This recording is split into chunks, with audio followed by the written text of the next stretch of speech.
મંદિરમાં ચાલ્યા કરે જ્ઞાન વિજ્ઞાનની આરતી.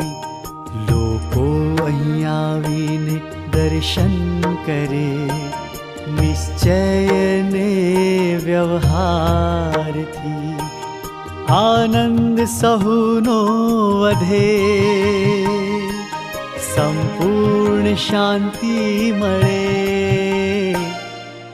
દાદાના દ્વારથી. ત્રિમંદિરમાં ચાલ્યા કરે જ્ઞાન વિજ્ઞાનની આરતી. ત્રિમંદિરમાં ચાલ્યા કરે જ્ઞાન વિજ્ઞાનની